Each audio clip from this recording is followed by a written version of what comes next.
Magandang hapon po. Nagpapatuloy ngayong araw ang confirmation of charges hearing ng International Criminal Court Pre-Trial Chamber 1 sa kinaharap na crimes against humanity ni dating Pangulong Rodrigo Duterte kaugnay na madugong war on drugs ng kanyang administrasyon. Buong puwersa pa rin ihahatid ng GMA Integrated News ang latest kaugnay ng pagdinig mula sa The Hague, Netherlands. Ako po si Ivan Mayrina. Ako naman po si Mav Gonzalez. Ito po ang Duterte sa ICC, a GMA Integrated News special coverage.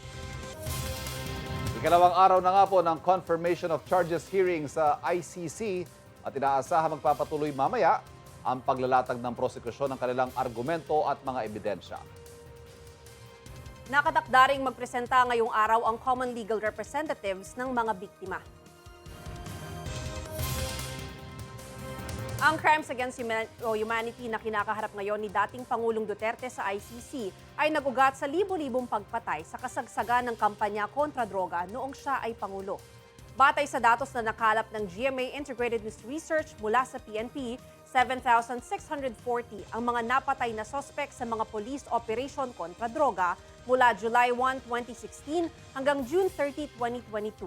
Mas mababa sa pagtataya ng human rights groups na aabot sa 30,000. Sa kaso ni Duterte sa ICC, batay sa argumento ng prosekusyon, 78 ang nakatalang biktima ng murder at attempted murder sa 49 na insidente. Ayon sa ICC prosecution, nangyari yan noong Davao City Mayor pa si Duterte hanggang noong siya'y presidente.